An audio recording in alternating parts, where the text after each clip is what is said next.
o grego, koiné, que era língua comum, o aramaico, no que era a cultura toda a região da Judéia, Galileia, é o aramaico que predominava, o hebraico num conservadorismo religioso, a leitura na sinagoga, no templo se orava em hebraico, se conservava, e Roma estava dominando com o latim.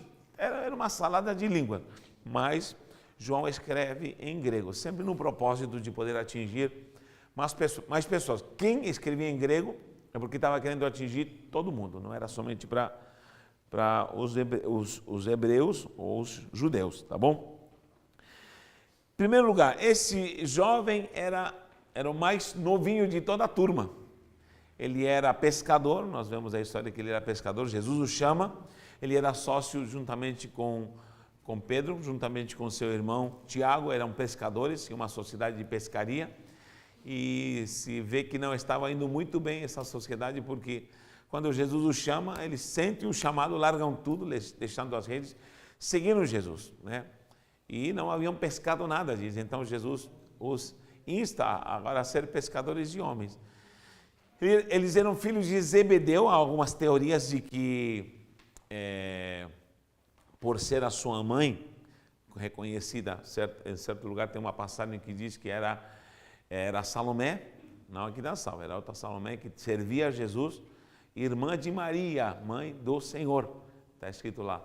Então, segue que havia um parentesco, talvez, entre Jesus e João, tá? Os filhos de Zebedeu. Por essa confiança, a própria Salomé, que era de confiança, chega perante Jesus e fala assim, que meus filhos se sentem um à direita, outro à esquerda. Então, havia um vínculo não somente de amor entre discípulos, mas havia um laço um tanto fraternal. Há uma teoria, pesquisem isso, vocês vão ver. Não tenho tempo para desmiuçar isso aí, mas é real.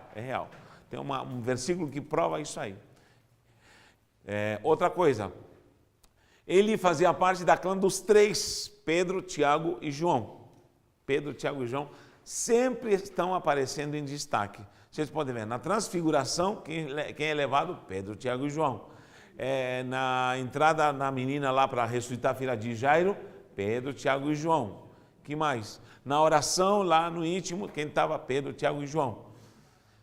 Então esses três sempre estão se destacando. Eu sempre digo que existem discípulos que estão presentes na hora da intimidade, na hora da comunhão, na hora da luta. Foram os que viram Jesus nesse martírio de angústia, né? E ele falou, minha alma está angustiada até a morte. Nem todo discípulo pode ver isso, pode ver o líder dessa forma, mas Pedro, Tiago e João ouviram assim. Como ele se transfigurou, será coisas profundas que um líder tem a revelar, não pode revelar para todo mundo, só para um Pedro, Tiago e João. Só que de Pedro, Tiago e João se destaca João. Por quê? Porque João era o mais novo, né? A história diz que se reclinava e os próprios discípulos lhe pediam, pergunta para ele, indaga dele, porque você é o que se deita ali no colo. Então era um molecão chegadão, assim no sentido de ser o mimo da turma mesmo. Então, se acredita que esse homem era enérgico, não é à toa que Jesus os apelidou de Boanerges, filhos do trovão. Está lá, Jesus os apelidou, eles deu um apelido de Boanerges. Boaner, está na Bíblia, tá? Boaner, não sei se é com G ou com J, Boanerges, que significa filhos do trovão. Vemos a prova desse filho do trovão quando em Samaria rejeitaram a pregação de Jesus. Esse filho do trovão, que é João, diz, o Senhor não quer que a gente ore para que desça fogo do céu e os consuma? Olha só o jeitão dele. Esse é o Joãozinho, né? Abençoado. Tem outra hora que ele fala, ei, vimos alguém pregando no teu nome, nós lhe proibimos. Ele falou, desde quando, João? Um reino dividido pode subsistir. Se ele está pregando em nome de Jesus, deixe ele pregar. Ele está anunciando.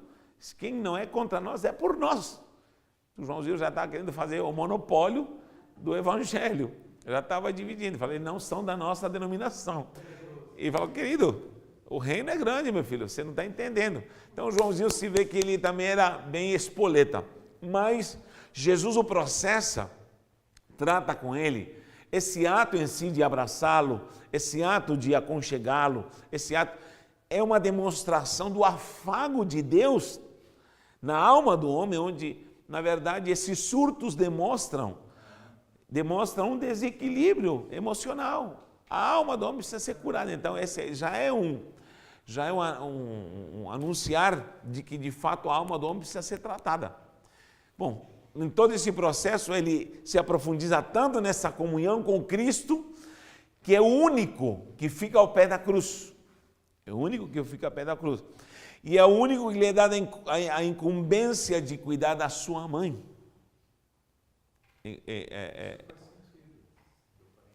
Exatamente, faz sentido do parentesco. Por isso eu digo essa teoria, não vou entrar em detalhe porque eu vou demorar muito, mas lhe dá a confiança, cuida da minha mãe. Se aqui talvez eram primos, cuida da minha mãe. A ideia é que o Cristo, ele delega a João a comissão, ao mesmo tempo de perpetuar e fechar o cânon com o Apocalipse, porque o único que morre de velho, de idade, farto de idade, é Yohanan. Então, todos eles são martirizados. Nessa altura onde João escreve, praticamente todos os apóstolos já haviam sido mortos. Todos os apóstolos já haviam sido mortos. Quando ele escreve, uma grande apostasia, inclusive, já está tomando conta da igreja primitiva. Os gnósticos já estavam tomando, os marcionistas já estavam tomando, dizendo que Jesus não era o verbo, não era Deus, que não era o Filho de Deus. Já haviam ideias hereges. Olha, naquele tempo já havia gente perturbada, tentando contradizer a doutrina do Cristo. Aí João é tomado pelo Espírito Santo e se levanta com autoridade, dizendo, peraí, vamos falar desse Cristo aqui. Então, aqui nós vemos na página 26, diz assim, basta uma breve observação nesse livro, e para perceber que não tem uma sistemática com o sinótico, ou seja, ele começa totalmente diferente. Olha só, 90% dos relatos do conteúdo de João não se encontra nem em Mateus, nem em Marcos, nem em Lucas, os sinóticos que nós aprendemos já. 90%, é muita coisa, gente. Aqui nós encontramos curas que ninguém relata, nós encontramos ressurreições que ninguém relata, nós encontramos parábolas que ninguém relata, afirmações que o próprio Yeshua disse que ninguém afirmou, encontramos os 7 eu sou que ninguém os fala. Por quê? Nós vamos associar isso aí ao princípio. É muito, muito interessante o porquê João ele se dedicou a ressaltar pelo Espírito Santo o fato de que o próprio Jesus era Deus. Isso aí não é aceito por qualquer judeu, meu amigo. O verbo era Deus, o verbo era o Cristo era Deus e os dois eram um só. Que negócio é esse? E de fato nas próprias epístolas ele se destaca dizendo sempre, no céu dão testemunho 3, o Pai, a Palavra e o Espírito, ou seja, e estes 3 são um, ninguém afirma isso. Nenhum outro judeu, estou falando do judeu Mateus, do judeu, dos que escreveram como o próprio Paulo, ninguém fala categoricamente, estes 3 são um. Vocês podem confirmar isso nas epístolas de João. Então João é o que derruba tudo, certo? Olha só, Mateus começa como? Vocês lembram? Nós vimos. Histórico de uma genealogia de um rei. Marcos já começa com o sacrifício, o ministério, enfim, conta do nascimento, tudo bem. Lucas, mais profundo, infância, humanidade do Cristo. Agora, olha como ele começa. No princípio era o verbo, e o verbo estava com Deus, e o verbo era Deus. Então ele começa já a afirmar coisas que não poderiam ser aceitas normalmente por um judeu, tá bom? O próprio João também, ele descreve momentos de dor de sacrifício de Jesus como oração sacerdotal, no capítulo 17, e essa autoria, que como vocês podem ver na página 27, diz assim, João, juntamente com seu irmão Tiago, recebe esse apelido como chamados filhos do trovão, pelo temperamento, eles eram muito dinâmicos. Agora, João recebe o amor, é tratado, é conhecido como o apóstolo do amor, porém, nessa unção agora, ele, com ímpeto e força, se atreve a escrever que o verbo é o próprio Deus, tá bom? A data, diz aqui, João ficou em Jerusalém até a década da queda dessa região, 70 depois de Cristo. O imperador Tito cumpre a profecia, não querendo, mas ele cumpre a profecia que Jesus dissera, ele falou assim, não ficará pedra sobre pedra. Lembra em frente ao templo? E falou assim, eu derrubo esse templo em 3 dias, e em 3 dias eu levanto de novo, se referindo a ele, e aí eles se escandalizaram. Então, quando ele falou, não ficará pedra sobre pedra, por quê? Porque os discípulos estavam se admirando com a formosura do templo. Isso se cumpriu no ano 70 depois de Cristo, quando o imperador Tito leva pedra sobre pedra do templo e a leva para uma comissão para estudá-las, porque ele achava que tinha ouro dentro das pedras. E literalmente não ficou pedra sobre pedra. O que nós temos hoje em Jerusalém, no muro, é um muro exterior do pátio, não é em si do templo. Do templo não ficou mais nada. E lamentavelmente, onde deveria estar o templo, você sabe o que tem lá, né? Você sabe o que tem. Tomamos a rocha onde Maomé, naquele período depois de Cristo, com a mula, diz que com a mula coloca as patas no domo da rocha e as patas ficam gravadas na rocha. Essas rochas eram moles, como diz o Jô Soares. eram moles. O que acontece? Aí eles tomam, na época que os muçulmanos dominam Israel e Jerusalém, eles se aproveitam rápido. Temos o Magnífico, como chama aquele? Solimão Magnífico, árabe, toma toda aquela região e aproveita toda essa cruzada árabe e domina o lugar do templo e levantam aí o Domo da Rocha que está até agora. Para tirar, ele dirá, é a Terceira Guerra Mundial. É a Terceira Guerra Mundial. Então, o que acontece? João está enfrentando um ataque forte ali, heresia. João está encontrando apostasia. João está encontrando esfriamento do amor. João já nessa época está encontrando divisão na igreja. E João vem com autoridade e escreve. Vamos lá, gente, vamos voltar à graça, ao amor e com autoridade. João também ele foi pastor da igreja de Éfeso, que seria a Ásia Menor, onde estão as 7 igrejas que o próprio Paulo havia implantado. E ali em Éfeso, naquela região, que depois ele é deportado pelo imperador Domiciano para a ilha de Patmos, onde ele tem a revelação apocalíptica, tá bom? Nesse tema, temos aqui o evangelho da compreensão da messianidade da sua filiação divina, como seu centro principal que o evangelista apresenta ao leitor. O texto, para que creiais. Esse é o central, tá bom? Esse é o ápice do Evangelho de João. 20 e 31. Para que creiais que de fato o Cristo é o Filho de Deus, que de fato ele é o próprio Deus, tá bom? Esse é o ápice, é o clímax do relato de João, aqui no capítulo 20, versículo 31. Mas vamos lá, olha que legal como começa o livro de João. Começa com uma palavra que começa a Torá. Só que ele escreve em grego. Ele começa arque. E a palavra em hebraico é Bereshit. Bereshit é a primeira palavra. Lembra do livro de Bereshit? Que seria Gênesis. A Gênesis é o que gera. Que também é arque. Agora presta atenção. Por que ele justamente começa com essa palavra Bereshit, ou no hebraico arque, ou Gênesis, na verdade. Bereshit, que seria o livro de Gênesis. Porque ele vai às raízes, só que João vai mais longe. Ele diz algo além da Torá. Como assim? Ele volta um pouco atrás. Gente, ele vai um pouco além da Torá. Por quê? Na Torá começa assim, no princípio criou, na Torá, Gênesis, no princípio criou Deus o céu, começa a criação, está dizendo, no princípio criou. Olha o que João diz, no princípio era o verbo. Eu vou antes, a quem criou. Quem entendeu? Não entendeu? Vamos lá. Ó, Bereshit é o início, é o princípio. Vamos lá, vou demarcar um X aqui, sem problema. Ó, isso aqui é o começo de tudo.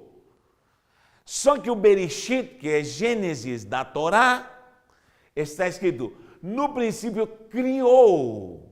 Criou Elohim, bara Elohim, Elohim, certo? Deus criou Elohim, o céu e a terra, ou seja, a Torá começa com a criação do céu e a terra. Que princípio é esse? É o princípio, o Bereshit, do criar Elohim, o céu e a terra. Só que o João diz assim, no princípio era o verbo. Me diga, de onde veio o verbo?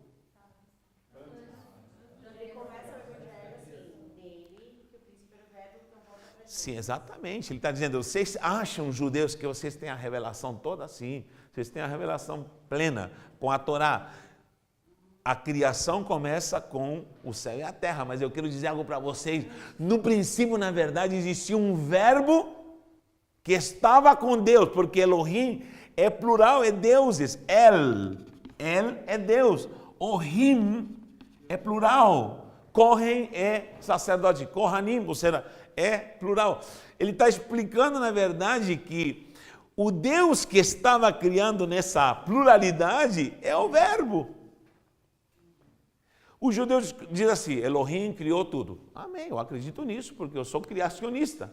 Mas o João está dizendo, prestem bem atenção, vocês não estão entendendo, o cara que veio aqui na terra, o que se fez carne, é o verbo que existe antes da criação do mundo, porque no princípio era o verbo, e o verbo estava com Deus. Que Deus? O Elohim, Pai, Filho e Espírito Santo. Aí o judeu abre esse negócio e fala assim, para com isso, que palhaçada é essa?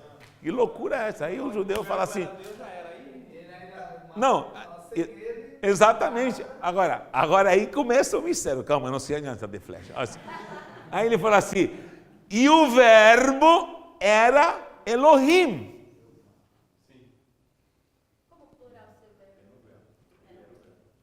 E o verbo, a palavra era o próprio Deus.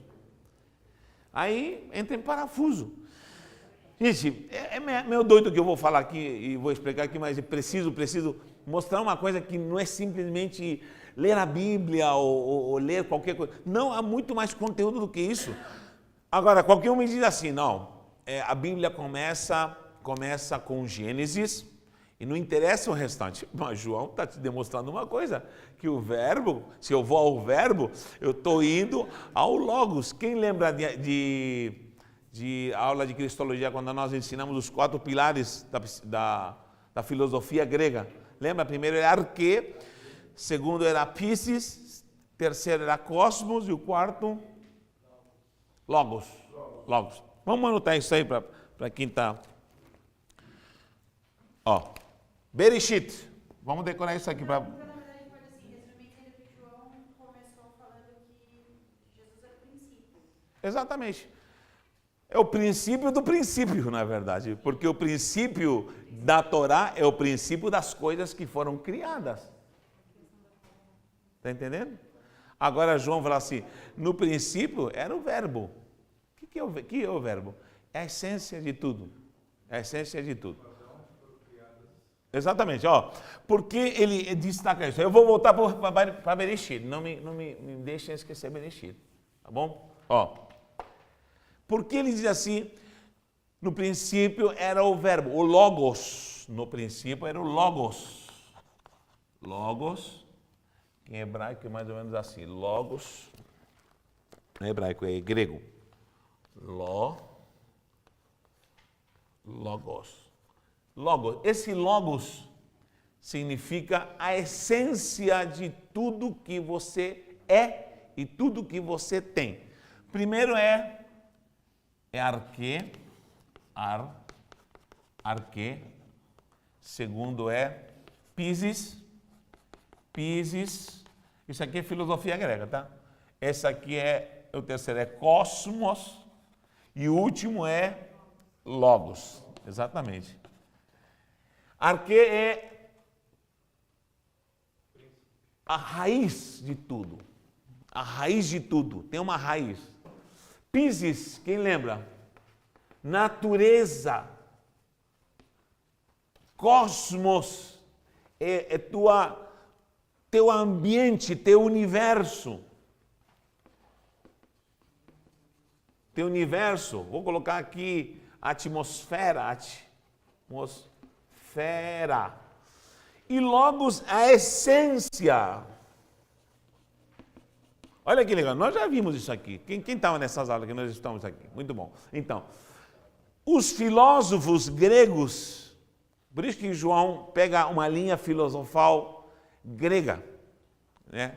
Porque ele não tá querendo somente que os judeus entendam, ele está pegando algo assim, numa linha filosófica grega. Dos filósofos gregos, eles falam que tudo tem arquê, piscis, cosmos e logos. Tudo tem uma raiz, tudo tem uma fonte. Vamos lá, um problema, ele tem que ter uma raiz. É arquê, de qualquer coisa. Você tem um arquê. O que é um arquê? É um espermatozoide com um óvulo, ou uma relação sexual. Aqui ninguém nasceu de proveta, amém? Arquê. Piscis, a natureza. Uma natureza. O que é natureza?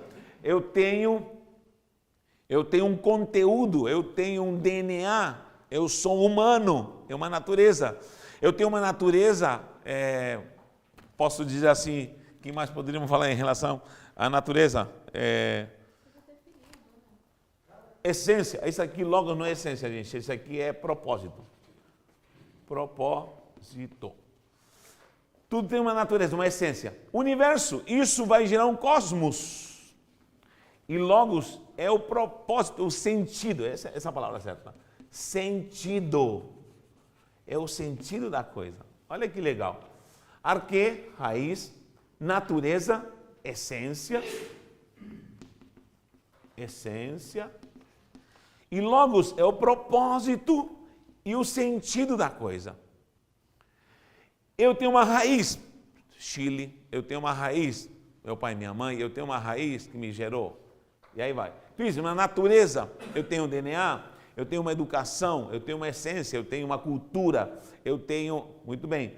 Cosmos, eu vim morar no Brasil, meus cosmos agora influenciam pessoas, discípulos, família, meu cosmos, meu trabalho, onde eu vivo, quem se relaciona através da minha essência. E propósito, para onde eu vou, por que eu vivo? Estão entendendo? Na filosofia grega, isso é necessário. Só que é o seguinte... Eles diziam que não adianta ter rainha, nem Piscis, nem cosmos se você não tem sentido. E o que mais fazia com que os gregos se descabelassem era o sentido. Porque tem gente, meu irmão, que, por exemplo, junta dinheiro. Tem gente que tem natureza, sabe quem ele é? Tem gente que cria um ambiente, uma natureza, uma atmosfera. Tem uma empresa, é rico, anda em limusine, mas perde o sentido. Os gregos se perguntavam no final, qual é o sentido da vida? Qual é o sentido? Aí vem João com todo e fala assim, ei, Jesus é o Logos, que tem um arquê, que tem um bereshit, ele está no princípio de tudo. Ele cria tudo, ele gera algo, ele vem até nós, ele encarna. Ele criou um universo literal lá no passado, diz, todas as coisas que existem foram criadas por ele. Ele cria um cosmos, ele cria uma natureza. Fora isso, cria um ambiente quando ele vem aqui. Só que ele é o Logos, ele é o sentido de tudo isso. Não adianta você saber de onde você veio, qual é a tua essência, se é ruim, se é má, se é boa. Não adianta saber o que você gerou com tudo isso, se é bom ou mal. Mas qual é o propósito? Aí que está a pegada do ser humano. Agora vem João dizendo, ele é a resposta para tudo. Eu lhe digo, Jesus dá sentido para a tua vida? Eu vou fazer a pergunta de novo, Jesus dá sentido para a sua vida? Sim. Amém. Ou deveria dar sentido. Toda vez que eu me perco na minha alma, é porque minha vida perdeu sentido, no Logos. Toda vez que eu estou em conflitos emocionais, é porque eu me perdi no Logos. Ou me perdi do Logos. Toda vez que eu faço coisas, e às vezes as faço mecânicas, é porque perdi o Logos. Toda vez que eu sou religioso e frequento a igreja, de repente nem sei porquê. Não, quando vi já estava entrando na igreja com o meu carro. É tão mecânico que eu venho na igreja que eu bato o cartão na igreja, porque perdi o Logos. Eu até evangelizo porque eu vou até na célula, eu até faço isso. Por quê? Porque de fato posso ter perdido o Logos. Eu sei quem eu sou, sei o que eu tenho que fazer e sei o ambiente que me rodeia. Aliás, a corrente do fluxo da minha atmosfera me puxa, me leva. Eu posso até me deitar e me leva. Mas perdi o Logos. Como está o Logos na sua vida? Como está a essência da sua vida? Como está o propósito? Como está o sentido? Uau, é Cristo! Por isso Paulo dizia, ei, aconteceu coisas terríveis comigo, fui preso, isso, aquilo, outro, mas prossigo para o alvo, meu propósito, minha meta, eu tenho um sentido e é uma soberana vocação e não abro mão disso. Eu sei porque eu vivo, e chegou a falar, não vivo mais eu. O Logos mora em mim. Gente do céu. Quem chega nesse nível aqui é porque tem que perder a cabeça mesmo, em nome de Jesus. Amém? Literalmente. Amém? Entenderam o porquê do Logos? O Logos. Só que essa palavra em hebraico é dabar. Dabar. Dabar, que é a palavra no sentido escrita que pode se revelar. Certo? Dabar. E essa palavra é a que gera tudo. Por que ele diz e pega dabar, ou logos no grego? Porque o dizer, o falar, impregna sentido, impregna propósito. Qualquer coisa na sua vida pode não ter direção, mas as palavras têm direção. As palavras têm sentido. Não existe palavra sem sentido. As palavras, nem que seja mais tola, mas ela vai produzir um efeito. Certo? Ela surte efeito no mundo espiritual, físico, palavra é palavra. Então, é por isso que João já sabe disso. E ele fala assim, ei, o sentido da palavra é o próprio Yeshua. Por quê? Porque justamente quando aparece Bereshit no começo, no capítulo onde mais aparece a palavra Bara Elohim, disse Deus, disse Deus, disse Deus, disse Deus, disse Deus, disse, o que é isso? Disse é o quê? A palavra, é o Logos, é o Dabar, sendo falado. Então, vamos tentar nessa postura antropomórfica, tentar dar uma ideia. É como se o Pai falasse, só que a palavra é o Cristo. A essência do próprio Pai é o Cristo que sai. E é o Cristo que faz tudo. E é o Cristo, é o Logos que gera tudo. Meu Deus do céu. É a própria ação de Deus. O próprio Cristo passa a ser a ação de Deus. Então, os que liam isso aqui falaram, peraí, o João se emocionou e está falando coisa que não tem nada a ver. Não, ele sabia o que estava falando. Vamos ler no comecinho como ele fala. Ó. No princípio... era o verbo. Se ele falasse assim, no princípio criou o verbo. Não. Está dizendo, o princípio era de ser o verbo, a palavra, o Logos. E o verbo estava com Deus e o verbo era o próprio Deus. Aí começa a criação. Ele estava no princípio com Deus. Esse é outro princípio. Agora vem o princípio da Torá, que diz, e todas as coisas foram feitas por intermédio dele. E sem ele nada do que foi feito se fez. Aí está falando da criação da Torá. Aí começa o capítulo 1 de Gênesis, da criação. Exatamente. Na própria epístola, Evangelho está confirmando a própria Torá. Aí ele começa a falar, e a vida estava nele, e a vida era a luz dos homens. Ele destaca a luz por quê? Porque ele de fato sabe que em Bereshit, em Gênesis, ele começa a dizer, haja luz. Quando vem a luz é que começa a criação. Começa a ação, começa o movimento, começa a separação das trevas, e aí vai. Bom, toda essa sequência está, na verdade, confirmando de que João destaca essa glória, essa virtude do Yeshua encarnado, sendo antes da criação, já estava. Graça e paz, querida. Deus te abençoe. O nosso apóstolo chegou. Amém? Muito bom. Entenderam isso aqui? Então, havia esse sentido em relação a essa demanda do gregos querendo perguntar por que era o Logos. Me explique o que era o Logos. Tá bom? Outra coisa, o próprio João é o que se destaca em apresentar em Apocalipse, e João tem essa revelação, só João tem essa revelação, que ele é o alfa e ômega. Ele é o princípio e ele é o fim de todas as coisas. Ele é o princípio. Gente do céu, não é Deus, o Pai, que criou tudo, porque a gente costuma separar o Pai e o Filho. Querido, está falando que o próprio Yeshua é o princípio. Gente do céu, um judeu me apedreja se eu falar uma coisa. Mas João está dizendo isso, que ele é, onde ele declara, eu sou o alfa. Procura para mim esse versículo, pastor Diego. Eu sou o alfa e o ômega.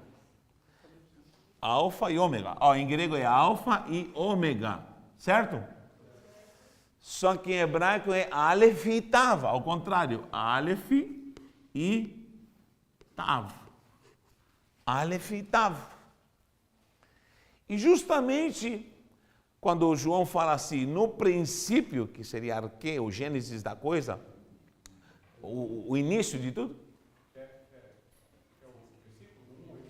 1:8, pode falar. Eu sou o alfa e o ômega, diz o Senhor Deus, aquele que é, que era e que há de vir, o Todo-Poderoso. Sim, aí que está, a revelação. E outra coisa, esse alfa e ômega está revelando a pessoa do próprio Cristo. Jesus é o alfa e ômega, Deus é o alfa e ômega. E na Guimatia, lembra que isso significa alguma coisa? Quem lembra que as letras significam alguma coisa? Quem lembra disso aqui? Aleph era servo ou boi. Boi sempre é serviço. E Tav é o quê? Quem lembra? Cruz. Ou seja, alfa e ômega no hebraico é servo que vai para a cruz. Isso já está no Gênesis, em Bereshit. Servo que vai para a cruz. Olha isso aqui. Tem um estudo maluco da palavra Bereshit. Bet, Resh,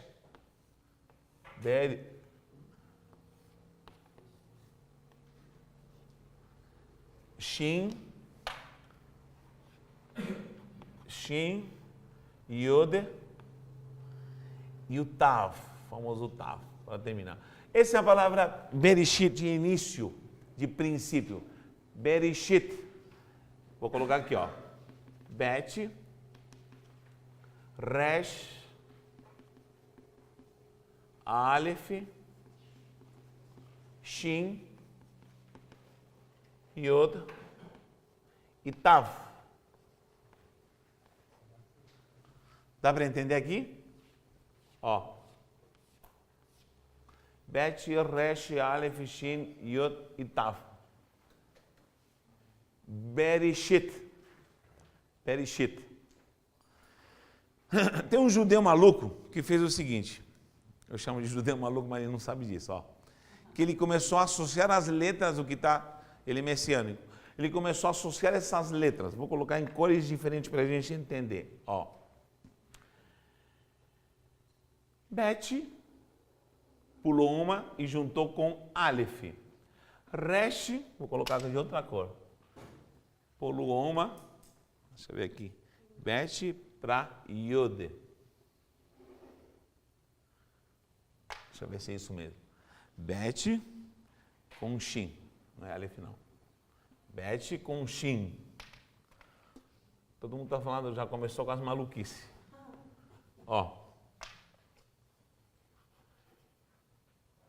Aí tem sentido. Eu vou colocar azul aqui.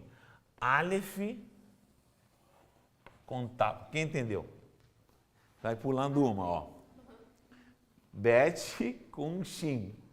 Resh com Yud. Aleph com Tav. O que isso significa? Parece loucura, mas olha, há um mistério, é simples, mas Bet, nós sabemos que é casa, e Shin é dente, moer, significa consumido na sua casa. Resh significa cabeça, liderança. Toda vez que aparece Rosh Hashanah, ou seja, o que lidera, o que está governando, o que está acima, enfim, liderança, Resh é liderança. Yud é mão, liderança está em suas mãos. E Aleph Tav, e o seu serviço o leva para a cruz. A primeira palavra da Torá está revelando o Evangelho de João. Por quê? Porque nenhum evangelho apresenta a palavra no princípio. No princípio era o verbo, só João. Outra coisa, nenhum evangelho é tão condensado e tão diferente como o de João. O de João, ele em primeiro lugar apresenta a ação dele quando ele já começa a ser demandado pela sua casa. Ele já começa fazendo milagres em Caná da Galileia. Não começa com genealogia. Primeiro período de Jesus. Vou escrever aqui, ó. Primeiro período do livro de João, do Evangelho de João. Eu posso dizer a sua casa o consome. Eu vou explicar isso já. 2. Resh, a liderança está em suas mãos. 3. O seu serviço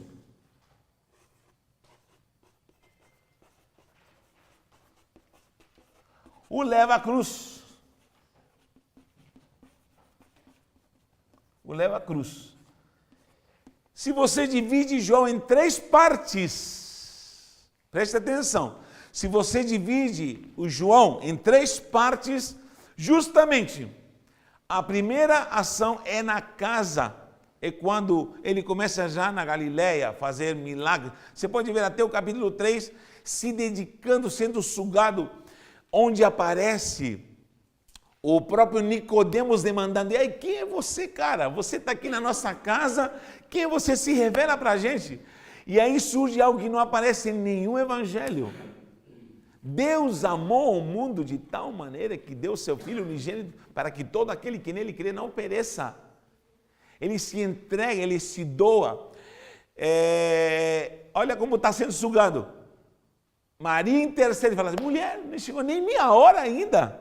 Eu mal comecei, não chegou nem minha hora, já estão demandando de mim, já estão pedindo de mim. 6 talhas, número 6 é humanidade. E ele vem e manda: tá bom, vai lá. Não começou nem minha inauguração dos meus milagres, já querem milagres, e já ele começa a operar maravilhas.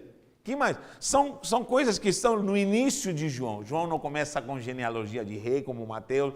João não começa como servo com sacrifício, não começa com a história de menino humano, como Lucas, mas começa com a demanda do próprio Deus encarnado. E ele está dizendo: sua casa o consome. Dente é shin, é consumir, é moer.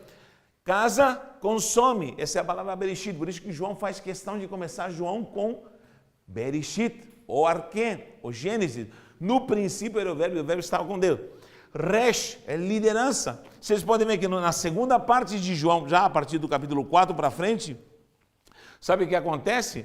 Ele começa a liderar, porque até então havia uma briga em Samaria, com a Galileia, com a Judéia, e Jesus chega com os samaritanos liderando, e os samaritanos acreditam, e todo mundo fala: esse cara é diferente.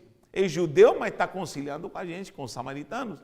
E ele começa a juntar a Judéia com a Galileia e começa a fazer uma sequência de milagres. São 7 milagres que não estão escritos nos outros evangelhos. Olha a loucura que está escrito aqui, gente. São 7 milagres que não aparecem nos outros evangelhos. Temos uma sequência progressiva, desde a ressurreições, ministrações, multiplicações em sequência até o capítulo 10, 11 mais ou menos. E aí, no final, termina abruptamente o evangelho com a sua entrega, onde ninguém revela a sua dor no capítulo 17, dizendo e declarando a oração que faz e intercede por nós. Quem já leu o capítulo 17 de João sabe que ali tem uma oração, que essa oração não é encontrada em nenhum lugar. Então, radicalmente já começa a terceira parte de João, que é a entrega do Cristo sendo crucificado. E relatos da crucificação que nenhum outro relata, porque João estava vendo ele sendo martirizado. A capa sendo sorteada, foi João que viu. A água que sai, o próprio João recebendo a incumbência de cuidar da mãe. O soldado ali, toda essa cena é o próprio João que vê. Então, queridos, a casa, o consome, ele já começa a trabalhar, fazer milagres. A liderança de Jesus está em suas mãos, ou seja, ele começa a operar maravilha. São 7 milagres só relatados em João. Shevá é perfeição.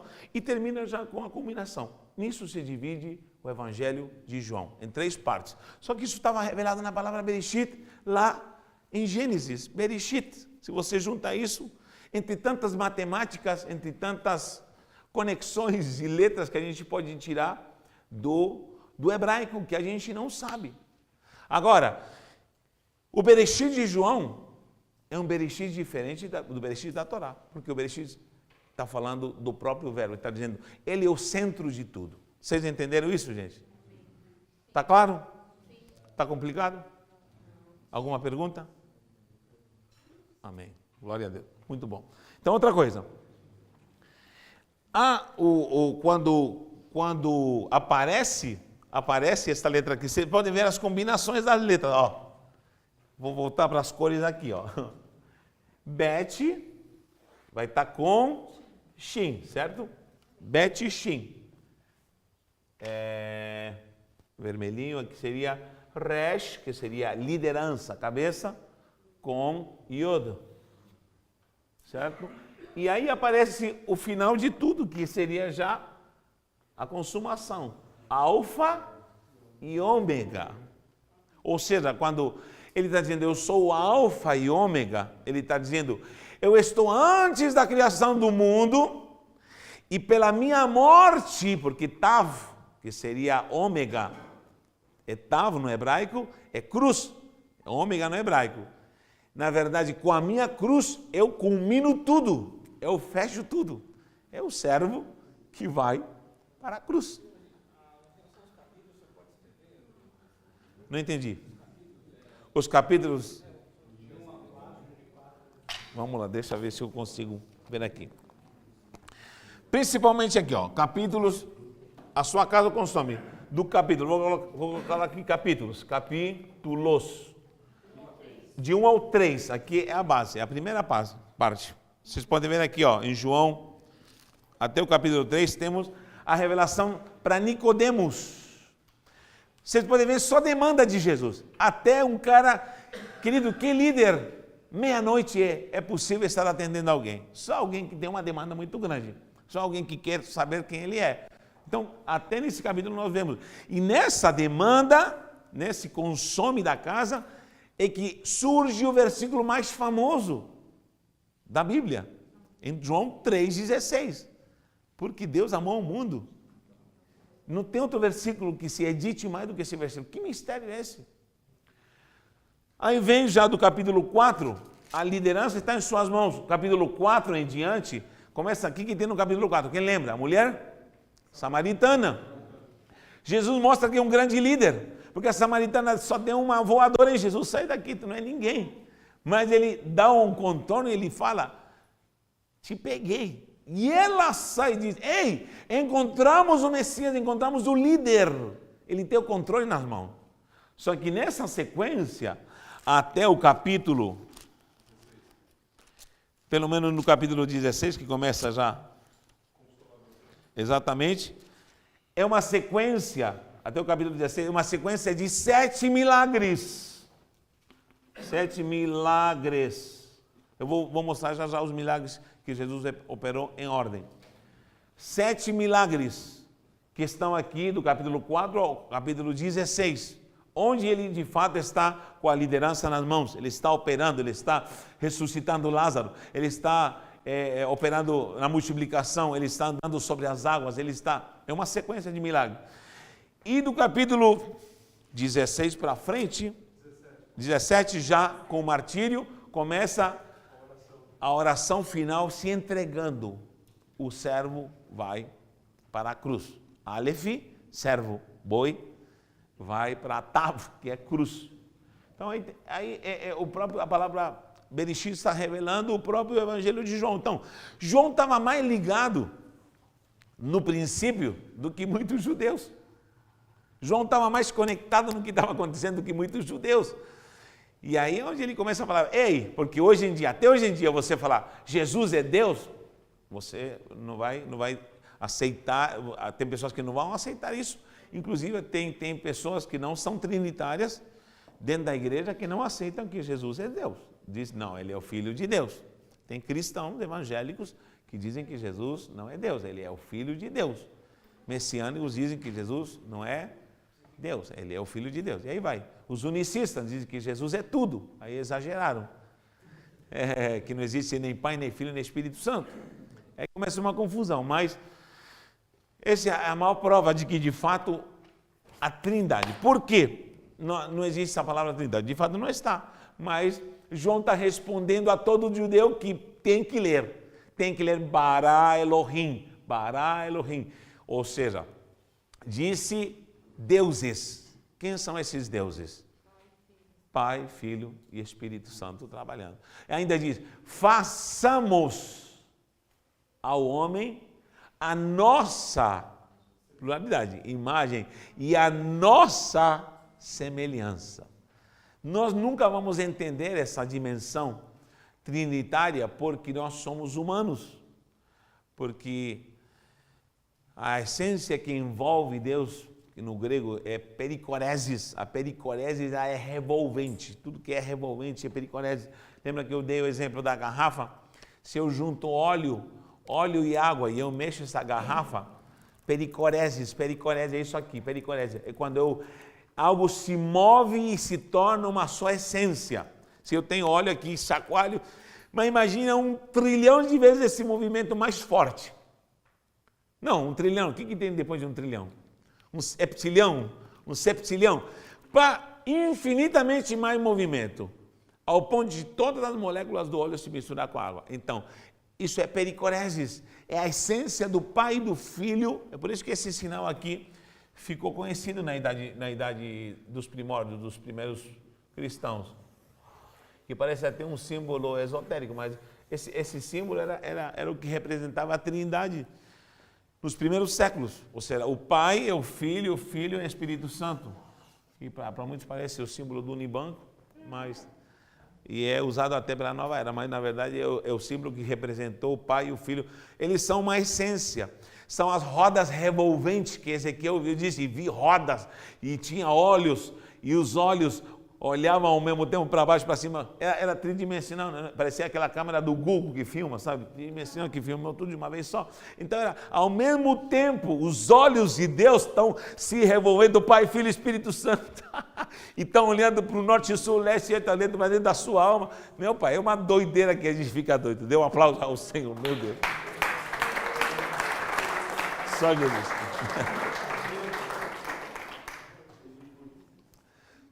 São as rodas que o Ezequiel viu, e roda de fogo, cor de ambar, porque aí entra a questão da luz. Deus é luz. Ou seja, como ele se movimenta, pega fogo.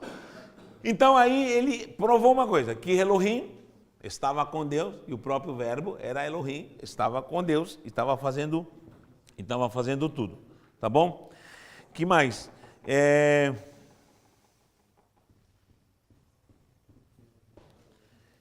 Olha o que diz Colossenses 1,16. Aí tem um versículo que Paulo acrescenta que achei muito interessante. Colossenses, vou anotar aqui, ó. Colossenses 1,16. Alguém leia para mim. Colossenses 1,16. Pois nele foram criadas todas as coisas. Aí começa o absurdo. Aí começam os teólogos a falar coisas assim absurdas já. Nele Aí que tá, sabe o que significa isso? Porque o João está dizendo, antes do Bereshit da Torá, já existia o verbo. No princípio já era o verbo, já existia o verbo. Ele vai antes. O verbo era Deus. Só que aí ele está dizendo, Paulo, quando ele criou, nele todas as coisas, ou seja, a criação está nele. Ele está dizendo que nele, Elohim, está tudo criado. A essência de Deus está nele. Vamos lá, vou falar até uma aberração. Eu vou fazer uma tatuagem em mim, nele, em mim. Vou criar, vou puxar uma carne aqui, vou fazer algo em mim, vou fazer algo em mim. Sabe o que Paulo está dizendo? As coisas foram feitas nele. Quando ele diz haja, ele está olhando para ele. Nós estamos nele. Só que o perdido, quando ele se afastou, o homem pecou, ele se afastou dele. Quando Cristo nos resgatou, não voltou a ele mesmo. Fale novamente, continue aí o versículo. Pois nele foram criadas Todas as coisas. No céu e sobre a terra. Onde está o céu? Deus está no céu? Ou o céu está em Deus?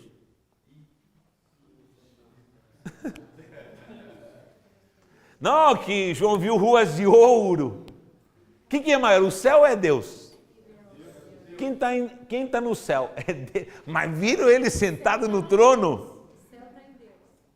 Viram ele sentado no trono? Gente, é antropomorfismo. Quem mais? Ele tem todas as coisas, diz. Aí está lá. O universo diz. Nos céus e sobre a terra, as visíveis e as invisíveis. As visíveis e invisíveis, tudo. Você está olhando para a lua? Onde está a lua? No universo. Vai ficar doido já. É por isso que, diz assim, quem olha para o seu irmão e odeia o seu irmão, o que acontece? Sabe por quê? Porque se eu não consigo ver Deus aqui, eu não faço parte na natureza de Deus. Olha para a pessoa e fala, veja Deus, pelo amor de Deus. Então, as visíveis, olha para a sua sogra, você vai ter que ver as visíveis. Sua sogra é visível? Seu vizinho corintiano é visível? Depende se ele está em Cristo. Termina para mim esse versículo. Terminou, pastor? Olha o que diz. Termina aí. Tem mais, ó. As visíveis e as invisíveis. As visíveis e invisíveis. Sejam tronos, Serão tronos, sejam soberanias. soberanias. Quer principado, Quer potestade. tudo foi criado por meio dele e para ele. Gente do céu, isso aqui é muito forte, gente. Está nele, por ele e para ele. Quem envolve tudo isso é ele. Elohim. João teve essa revelação. Não me venham separar que tem o pai, que tem o filho, que tem. Não, que um manda mais, que um. Não, querido, é uma essência sobrenatural. Continua no versículo seguinte dizendo assim: ele é antes de todas as coisas. Aí tá. Ele é antes de todas as coisas, ou seja, as coisas começam onde? Exatamente. Só que ele está antes de todas as coisas. Quais são as coisas? Bereshit da Torá. As coisas começam na Bereshit da Torá. O Bereshit de João está dizendo que ele era o verbo antes. Só que ele está afirmando João. Paulo, pode ler. Ele é antes de todas as coisas, nele tudo subsiste. E ele mantém tudo. Ou seja, ele é o que gera tudo, é o gestor de tudo. Então, o livro de João não pode ser lido de qualquer maneira. Aliás, a Bíblia inteira não pode ser lida de qualquer maneira.